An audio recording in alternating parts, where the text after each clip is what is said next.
오늘 우리에게 주시는 하나님 말씀은 요한복음 9장 26절에서 41절 말씀입니다. 그들이 이르되 그 사람이 내게 무엇을 하였느냐? 어떻게 내 눈을 뜨게 하였느냐? 대답하되 내가 이미 일렀어도 듣지 아니하고 어찌하여 다시 듣고자 하나이까? 당신들도 그의 제자가 되려 하나이까? 그들이 욕하여 이르되 너는 그의 제자이나 우리는 모세의 제자라. 하나님이 모세에게는 말씀하신 줄을 우리가 알거니와 이 사람은 어디서 왔는지 알지 못하노라. 그 사람이 대답하여 이르되 이상하다. 이 사람이 내 눈을 뜨게 하였으되 당신들은 그가 어디서 왔는지 알지 못하는도다. 하나님이 죄인의 말을 듣지 아니하시고 경건하여 그의 뜻대로 행하는 자의 말은 들으시는 줄을 우리가 아나이다. 창세 이후로 맹인으로 난 자의 눈을 뜨게 하였다 함을 듣지 못하였으니 이 사람이 하나님께로부터 오지 아니하였으면 아무 일도 할 수 없으리이다. 그들이 대답하여 이르되 내가 온전히 죄 가운데서 나서 우리를 가르치느냐 하고 이에 쫓아내어 보내니라. 예수께서 그들이 그 사람을 쫓아냈다 하는 말을 들으셨더니 그를 만나사 이르시되 내가 인자를 믿느냐? 대답하여 이르되 주여 그가 누구시오니이까 내가 믿고자 하나이다. 예수께서 이르시되 내가 그를 보았거니와 지금 너와 말하는 자가 그이니라. 이르되 주여 내가 믿나이다 하고 절하는지라. 예수께서 이르시되 내가 심판하러 이 세상에 왔으니 보지 못하는 자들은 보게 하고 보는 자들은 맹인이 되게 하려 함이라 하시니 바리새인 중에 예수와 함께 있던 자들이 이 말씀을 듣고 이르되 우리도 맹인인가? 예수께서 이르시되 너희가 맹인이 되었더라면 죄가 없으려니와 본다고 하니 너희 죄가 그대로 있느니라. 아멘.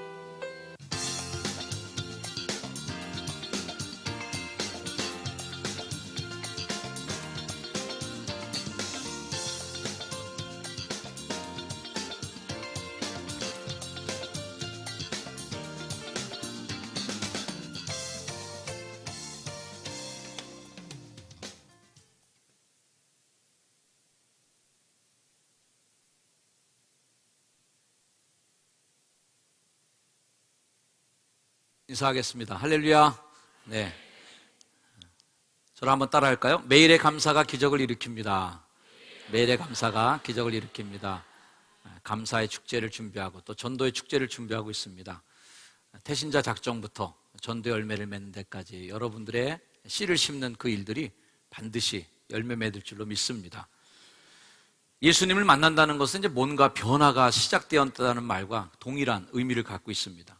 지난 2주 동안 제가 요한복음 9장을 강의하면서 눈뜬 사람, 날 때부터 소경되었다가 눈을 뜬 이 사람의 이야기를 나누면서 가장 많이 언급했던 단어가 있다면 변화라는 단어일 거예요.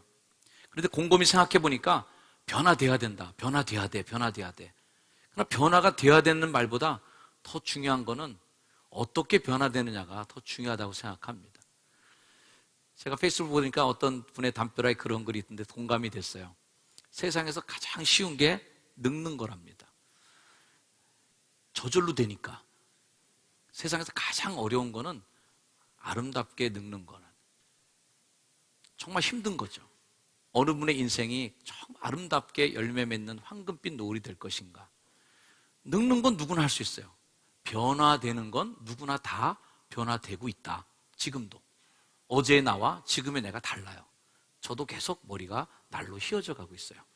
변화되고 있는 중에 있어요. 주름살도 늘어가고 있어요. 나이가 들어가고 있어요. 변화되고 있어요. 제가 원하지 않아도 노력하지 않아도 변화는 계속 저에게 일어나고 있는 중입니다. 하지만 그 변화 속에서 내가 의도하는 변화가 뭐냐라는 거죠. 올해 우리는 그리스도를 닮은 착한 성도라는 표어를 내세우고 한 해를 시작했습니다. 이 말의 의미는 닮는다라고 하는 이 말에는 누군가를 모델로 해서 그분의 뜻, 그분의 생각, 그분의 말, 그분의 삶을 본받자는 얘기예요. 물론 그리스도를 닮는 착한 성도라고 할 때 그 변화의 모델, 목표는 그리스도, 예수님이라는 뜻이죠. 아주 오래전에 우리 교회에서 많이 불렀던 찬양 중에 그런 찬양이 있습니다. 사랑의 주님 닮기 원하네, 그 아름다운 주님 예수. 아시는 분? 이 세상에서 저 천국까지 닮기 원하네, 주님 예수. 이 찬양 많이 불렀어요. 이 찬양 가사가 굉장히 신학적으로 좋은 찬양이라고 생각합니다. 닮기 원하네, 주님 예수. 저를 닮지 마시고 그 어느 누구도 닮을 필요가 없이 예수님이 닮고자 하는 변화의 목표가 되는 줄 믿습니다. 변화를 원하되 변질되지 않으려면 변화의 바른 기준, 바른 목표가 있어야 된다. 바리새인들은 이미 태양처럼 그들 눈앞에 환하게 오신 예수님을 못 알아봅니다. 날 때부터 소경된 사람, 맹인되었던 사람이 눈을 떴는데도 이게 현실로 보이질 않는 거예요. 문제투성이인 문제점으로 보이지 이것을 나의 은혜로 받아들이지 못하는 거죠. 요한복음 9장 26절 말씀, 그들이 자꾸 묻습니다. 그 사람이 내게 뭘 했느냐? 어떻게 내 눈을 뜨게 했느냐? 도대체 왜 어떻게 된 거야? 어떻게 된 거야? 어떻게 된 거야? 제차, 3차 계속 묻습니다. 왜? 눈에 뻔히 보이는 현실을 자기들도 수용되지 않는 거예요. 이해가 안 되는 거예요. 눈뜬 사람이 얘기합니다. 내가 이미 다 얘기했지 않습니까? 왜 그때 듣지 않고 어째서 또 듣고자 합니까? 우리 자꾸 얘기하려고 그래, 이 사람들. 그러면서 얘기하죠. 당신들도 그의 제자가 되려 합니까? 어휴, 그렇게 궁금해하는 거 보니까 당신들도 예수님에 대해서 관심 많은가 봐. 그분을 따라가려고 그래요. 이 말에 이제 바리새인들이 또 화를 내죠. 자, 현상은 봤지만 현상을 믿음의 눈으로 보지 못하고 기적의 현장 속에서도 여전히 계속 마음이 다친 채로 변화되지 않으려고 하는 고집불통의 바리새인들 말이에요. 그래서 예수님이 그들의 신앙의 기준이 되고 그분에게 우리가 닮아져 가야 되는 대상으로 보지 않고 그분을 타도의 대상으로 보고 부서뜨려야 될 그런 파괴의 대상으로 보는 바리새인들. 그들이 욕합니다. 28절, 그들이 욕하이르되 너는 그의 제자이지만 우리는 모세의 제자야. 난 안 바뀔 거야. 율법이 우리의 기준이야 라는 거죠. 하나님께서 모세에게는 말씀하실 줄 알거니와 이 사람은 어디서 왔는지도 듣도 보도 못하던 이런 젊은 선지자, 나사렛 출신, 이런 선지자한테 우리가 어떻게 변화의 기준을 삼을 수 있단 말인가?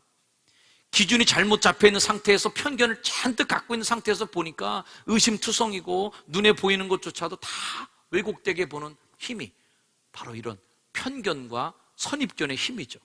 이 편견이나 선입견이 얼마나 무서운가? 어떤 상황도 다 왜곡시켜버리는 힘입니다. 뭘 좋은 걸 봐도 다 삐딱하게 얘기하는 거고요. 악성 바이러스처럼 모든 걸 변질시키는 힘이 편견, 내 눈에 씌워진 거죠. 우리가 객관적으로 보는 훈련을 참 많이 해야 됩니다. 객관적으로 뭔가를 볼 수 있는 그 차이가 삶의 질적 차이를 낳습니다. 그 무슨 얘기예요? 어떤 사물을 볼 때 객관적으로 평가해 볼 수 있는 능력이 그게 인격의 질적 차이가 됩니다. 어린아이 같은 사람은 어때요? 다 자기 중심적이겠죠. 내가 척척하면 우는 거예요. 내가 배고프면 빽 소리 지르는 거예요. 내가 싸고 싶으면 아무 데나 싸는 거예요. 그 자리가 얼마나 엄숙한 자리인지 경건한 자리인지 심각한 자리인지 어른들이 토의하는 자리인지 뭔지 개념이 없습니다. 내가 배고프면 그냥 울어 제키는 거고 내가 기저귀가 젖었으면 울어 제키는 거예요. 상황에 개의치 않습니다. 왜 그럴까요? 자기중심적이니까. 남에 대한 배려가 없는 거예요. 객관적으로 상황을 보면서 이게 이래서 이렇게 됐고 저래서 저렇게 됐구나. 이 상황을 보니까 나는 기분 나쁘지만 이 상황을 보니까 이해해야 되겠구나. 이렇게 받아들일 수 있는 사람은 성숙한 인격을 갖고 있는 사람이죠. 근데 객관적으로 보면 딱 정리가 됐는데도 불구하고 그래도 난 기분 나빠. 그래서 난 안 해. 이거는 애기죠. 아직 어린아이 같은 인격을 갖고 있는 사람일 것입니다. 바리새인들은 날 때부터 소경된 사람의 눈뜬이를 봤어요. 그러면서 편견을 갖고 내 중심적으로 상황을 계속 해석합니다. 그러니 해석이 나오질 않죠. 이게 어떻게 눈 떴는가 말이에요. 확신하지 않은 그런 신앙을 가지고 이 현실을 받아들이려니까 부담이 돼갖고 받아들일 수가 없으니까 부모한테도 물어보고 이 사람한테 또 물어보고 어떻게 눈 떴어? 어떻게 눈 떴어? 너 정말 확실하게 옛날에 눈 감고 있었던 거야? 계속 확인하는 거예요. 바리새인들은 그렇게 했던 반면 이 눈을 뜬 사람은 오히려 배운 것도 없이 그런 신앙적인 깊이가 없는 사람이지만 오히려 이 날 때부터 맹인되었다가 눈을 뜬 사람은 객관적으로 상황을 봅니다. 자, 그 사람이 이렇게 얘기합니다. 이상하다. 이 사람이 내 눈을 뜨게 했는데 당신들은 그가 어디서 왔는지도 알지 못하는군요. 당신들 성경 연구 많이 하고 믿음 좋은 분으로 내가 알고 있는데 눈 뜨고 보니까 옷도 멋있는 거룩한 옷 입고 나타났는데 왜 그것도 몰라? 라는 겁니다. 하나님이 죄인의 말은 듣지 아니하시고 경건하여 그의 뜻대로 행하는 자의 말은 들으시는 줄 내가 이미 기본적으로는 알고 있습니다. 창세 이후로 맹인으로 난 자의 눈을 뜨게 하였다함을 내가 듣지 못했는데 이 사람이 하나님께로부터 오지 않았으면 아무 일도 하지 못했을 겁니다. 객관적으로 상황을 보는 거예요. 오히려 이 맹인은 지금 흥분돼 있어야 되는 거죠. 눈 보는 거예요. 내가 평생 눈 감았는데 눈 떴어요. 기분 좋다. 막 흥분해갖고 막 이 좌우를 못 가리고 막 나가야 되는데 오히려 이 맹인 되었던 사람은 차분하게 논리적으로 바리새인들과 말씨름을 하고 있어요. 바리새인들은 그러나 이성을 벌써 잃어버렸어요. 어떻게 그 뜨내기 선지자 같은 놈이 눈을 뜨게 할 수 있었단 말이냐. 이미 흥분 상태에 들어가 버렸어요. 분석이 안 되고 있는 중이에요. 이런 상황 속에서 바리새인과 눈뜬 사람과 실갱이가 계속되는 겁니다. 오늘날 우리가 갖고 있는 신앙, 현대인이 갖고 있는 신앙의 가장 중요한 문제 중에 하나는 예수님을 객관적 바탕 위에 올려놓고 주관적 신앙으로 나가야 되는데 주관적 신앙이 먼저고 객관적 예수님은 뒤로 돕는 거예요. 반드시 우리의 신앙은 주관적 신앙이 있습니다. 내가 만난 예수님, 내가 경험한 예수님, 아주 독특한 예수님이에요. 딱 한 분밖에 없어요, 그분. 어떤 사람은 산에 가서 기도원에서 소나무 뿌리 뽑다가 예수님 만난 사람도 있고, 어떤 사람은 병에 걸려갖고 깊은 병 속에서 발버둥 치다가 예수님 만난 사람도 있어요. 그래서 그 사람들마다 다 독특한 예수의 경험이 있단 말이죠. 그러나 그런 독특한 예수의 경험이 객관적인 말씀의 기초가 따라붙지 못하면 별게 이단입니까? 그게 이단이에요. 객관적인 예수님에 대한 신앙적 기본을 세워놓고 거기에 내 주관적 신앙이 붙어야 되는데 이거는 벌써 버렸어요. 그래서 무슨 계시 받았다 그러면 그거 주관적 신앙을 쫓아가는 거예요. 성경에 뭐가 적혀있는지도 몰라요. 몇 월 며칠 날 예수님 온다 그러면 그거 다 쫓아갑니다. 성경에 이미 그런 거 아니라는 걸 다 돼 있는데도 객관적으로 성경에서 증명하고 있는 모든 것들에 대해서 이해도 안 한 채로 자기의 주관적 경험들, 누구 뭐 쓰러졌다, 누구 번쩍거린다, 누가 뭐 용하다, 이거 쫓아가게 되는 거예요. 말씀에 기초 없이 말초적 신앙을 쫓는 그런 사람들, 출처도 없이 떠도는 인터넷 영상 몇 개 보고 거기에 그냥 푹 빠져갖고 말이죠. 사탄이 어떻고 귀신이 어떻고 뭐 별 얘기를 다 하는 사람들이 있어요. 그런 거 보면 별로 성경에 대한 기초 지식도 없는 분들이에요. 그런 기초도 없는 분들이 인터넷 영상 몇 개 보고서 혹해갖고 말이죠. 웃기는 일도 많이 있습니다. 제가 한번 영상을 보니까 신천지에서 사람들을 가리키는 강사급 사람들과 우리 개신교 목사님들이 한번 공개 토론을 벌이더라고요.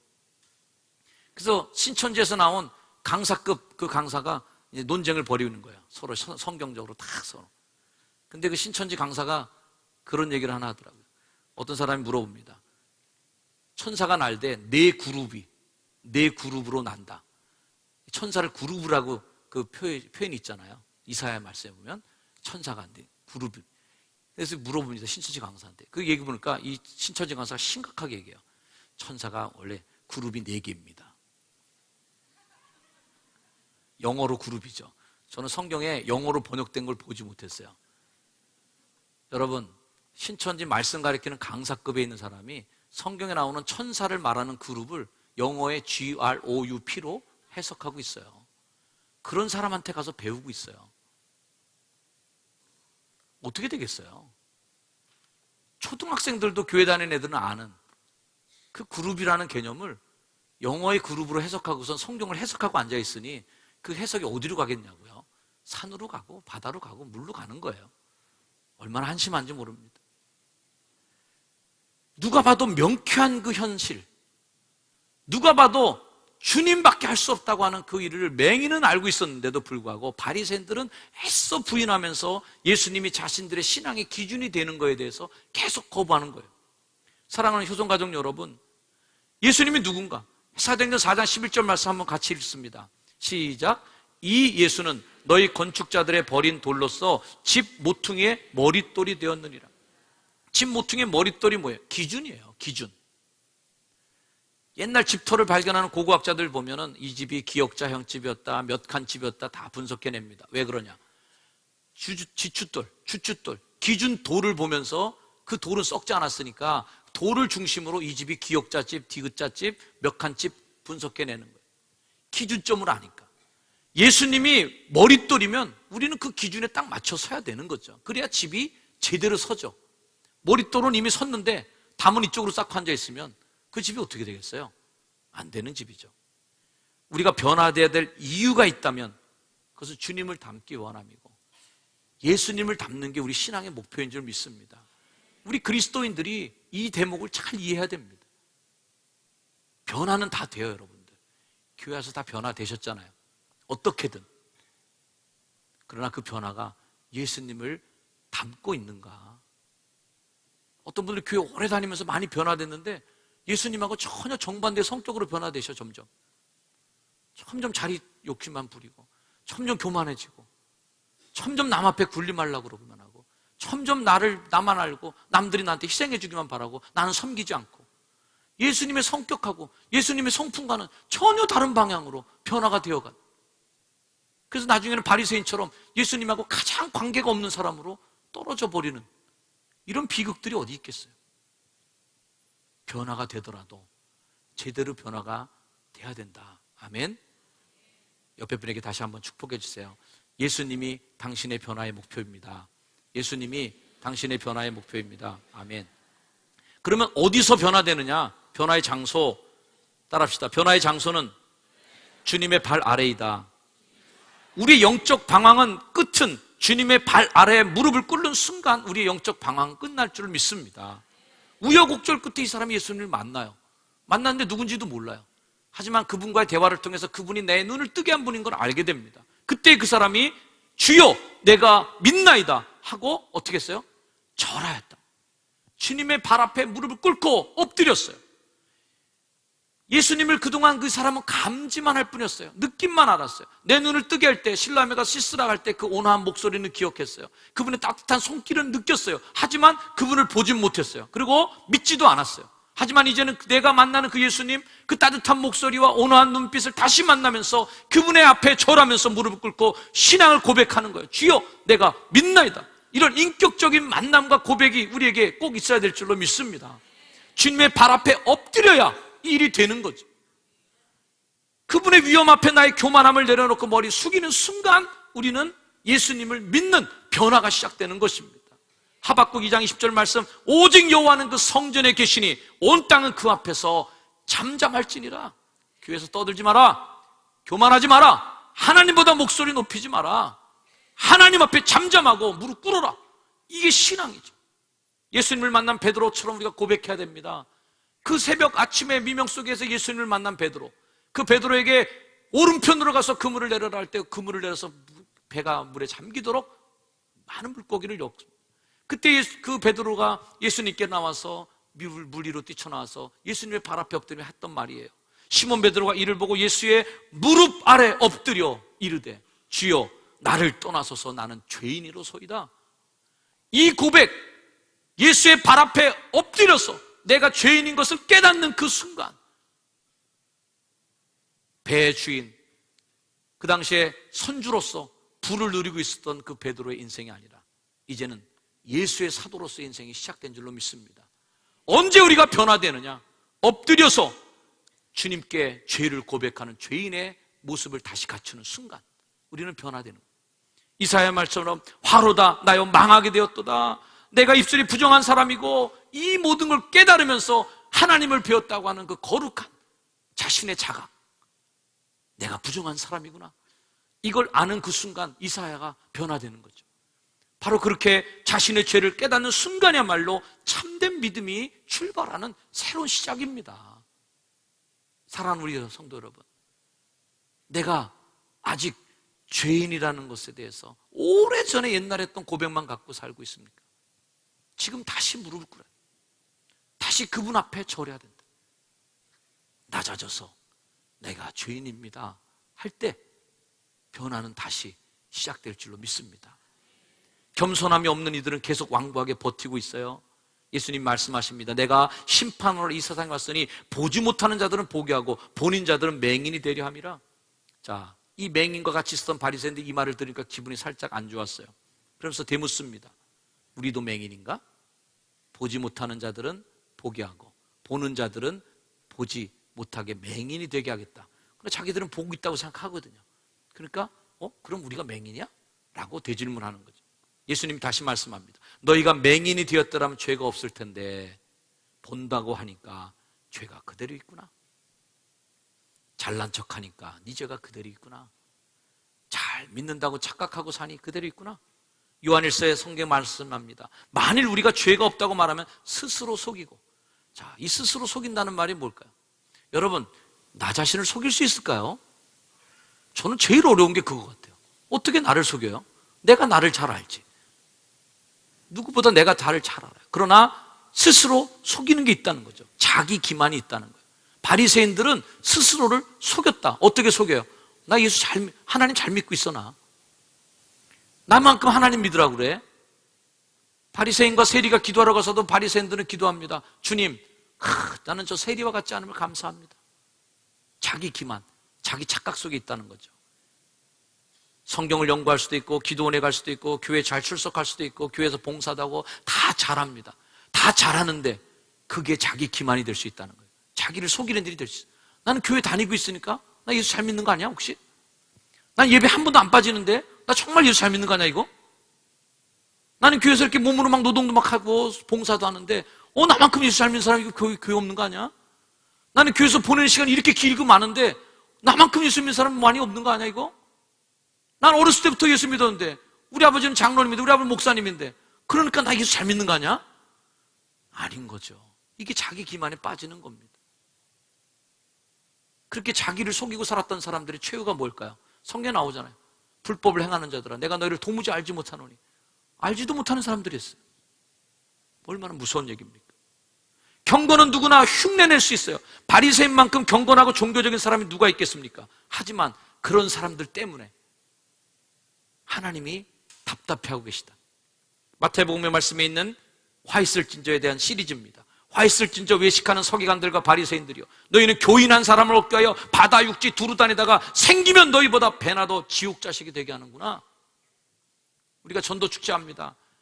전도에서 바다와 육지를 다니면서 한 명은 전도해 갖고 교회 안 칩니다. 교회 왔더니 교인들의 갈등의 모습을 봅니다. 집사님 권사님들끼리 서로 싸웁니다. 은혜가 안 됩니다. 교회가 이런 데인가? 그러면서 배나 더 지옥 자식이 돼요. 왜? 교회 갔더니 나보다 더 못해. 권사님이라는 분들이, 집사님들이라는 분이, 교회 먼저 믿은 분들이 내가 사는 것보다 훨씬 못해. 그러면서 복음의 문을 닫아요. 그런 사람 놓치면 다시 전도됩니까? 안 됩니다. 교회 좀 갑시다. 아유, 나 다 가봤어. 가봤더니 아유, 볼 게 없어. 뻔해. 나보다 못해. 이거 되면 배나 더 지옥 자식이 된다는 얘기. 두려운 거. 우리가 전도 열심히 합니다. 진짜 전도는 뭐예요? 우리 자신이 변화되는 거란 말이에요. 우리가 이곳에 누구나도 발만 들여놓으면 교인들 사는 걸 보니까 야, 천사. 그리스도를 닮은 사람을 보는 거예요, 와서. 예수님 닮은 사람을 보는 거예요. 그러면 그게 전도가 저절로 됩니다. 우리 교회 교인들 오늘도 주보에 보니까 126명인가 올해 전도됐어요. 그 사람들이 전도되면 교회 속하면 저는 빠져나가지 못해야 된다고 생각하는 거예요. 그게 속해야 된다. 믿음의 본을 보는 거죠. 순종의 본을 보는 거죠. 그 속해에서 셀에서 정말 예수 잘 믿는 믿음의 선배들을 보아야 되는 거죠. 그럴 때 그 사람이 어떻게 교회를 떠날 수 있겠어요? 교인들이 서로 사랑하고 용서해주고 용납해주고 서로 격려해주고 서로가 서로를 높여주고 이 모습을 교회에서 볼 때 어떻게 그 사람이 교회를 떠날 수 있겠는가? 절대 불가능하죠. 무신론으로 교회가 무너진 적이 없습니다. 이제까지 교회는 바깥의 공격으로 무너진 적이 한 번도 없어요. 교회가 받는 가장 위험한 공격은 하나님의 임재함 앞에 무감동한 예배를 드리는 성도들, 하나님 앞에 떨림이 없는 예배, 하나님이 안 계신 것처럼 하는 기도, 주님이 나를 보시지 않는 것처럼 사는 삶, 이런 모든 것들이 결국은 감동 없는 교회를 만들어내는 게 아닌가. 주님은 얘기합니다. 네가 본다고 함으로 보지 못하는구나. 본다고 하니까 네 죄가 그대로 있구나. 지금 본다고 생각하는 분들, 나는 교회 오래 다녔으니까 볼 거야. 나는 교회 지금이 장로니까, 권사니까, 집사니까, 심지어는 목사니까 나는 볼 수 있어. 아니에요. 다시 시작해야 된다. 예수의 발 앞에 무릎을 꿇고 주여 내가 죄인으로소이다. 다시 출발하는 출발을 통해서 주여 내가 믿나이다라는 고백과 주님의 경험이 다시 시작될 줄로 믿습니다. 여기까지가 설교의 끝인데 또 부록이 있어요. 337 전도 축제를 즈음하여 설교의 부록을 하나 드립니다. 눈뜬 이 사람이 자기가 원하든 원하지 않든 인생이 바뀐 게 하나 있어요. 그건 뭐냐면 자꾸만 사람들이 물어보게 됐다는 거예요. 그리고 그 사람들한테 내 얘기를 할 수밖에 없는 처지가 됐다는 겁니다. 즉 증인으로서의 삶을 살기 시작했다라는 거예요. 누가복음 24장 말씀, 예수님 우리에게 말씀합니다. 너희는 이 모든 일의 증인이라. 다 봤지? 다 경험했지? 이제 해야 돼. 너 증인 돼야 돼. 예수님이 우리에게 주신 승천하기 전에 마지막 말씀 뭡니까? 성령이 너에게 임하면 내 증인이 돼. 이거예요. 여러분, 증인으로서의 삶을 새로 살 때 바로 그 증인의 삶이 변화된 삶의 시작이 되는 줄 믿습니다. 그 사람의 눈뜬 변화를 뭘로 볼 수 있는가? 증인인가 아닌가를 통해 보면 리트머스 시험지처럼 그 사람의 변화를 감지할 수 있어요. 내 입술에서 증인된 삶이 하나도 없어. 예수를 증언하지 않아. 그러면 아직 예수를 만나지 못한 건 아니겠습니까? 단정적으로 얘기할 수는 없지만 만난 사람이라면 저는 분명히 증인돼야 된다. 아멘. 옆에 분에게 한번 축복해 주시길 바랍니다. 당신은 복음의 증인입니다. 기도하겠습니다. 하나님, 눈뜬 자답게 증인의 삶을 살게 해주시고 그것을 믿던 단계에서 벗어나 그분을 믿는 단계로 나아가게 해 주옵소서. 예수님을 돈으로 알고 명예로 알고 그저 대리만족하는 환상으로만 알고 지냈던 그것으로 믿었던 사람이 있다면 이제 그분으로 변화되게 하시고 그분과의 인격적 만남을 통하여 예수 그리스도를 경험하는 가장 놀라운 은혜의 축복을 맛보게 하옵소서. 예수님의 이름으로 축복 기도드립니다. 아멘. 주님을 만난 사람이 부를 수 있는 찬양이 있습니다. 우리 함께 찬송가 438장 함께 찬양하겠습니다.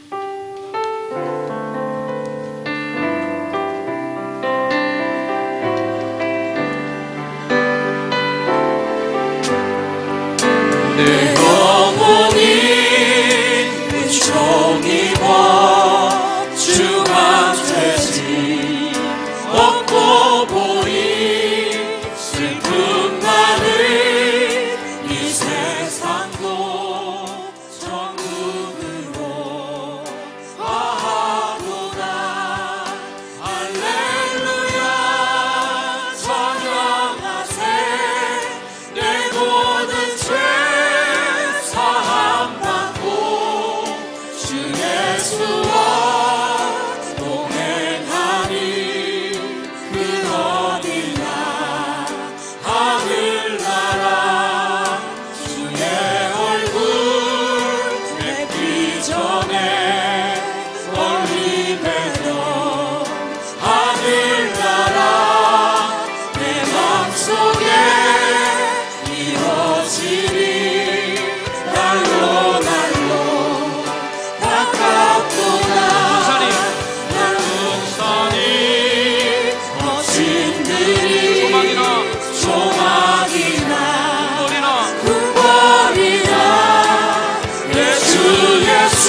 이제는 나의 삶의 변화를 위하여 십자가의 피를 흘리시고 죽음을 당하시며 나의 삶의 변화의 동력원이 되어주신 우리 구 예수 그리스도의 은혜와 나의 삶의 변화를 기뻐하며 하나님 닮은 우리 백성들을 축복하시는 하나님의 극진하신 사랑과 지금도 내 안에 계셔서 변화의 힘이 되어주시고 변화의 목표를 바로 설정할 수 있도록 길잡이가 되어주시는 성령님의 은혜가 함께 예배를 마치고 삶의 자리로 흩어져 나가는 주의 빛된 백성들 머리 위에 이제로 영원까지 늘 항상 함께 하시기를 간절히 축원하옵나이다. 아멘. 아멘.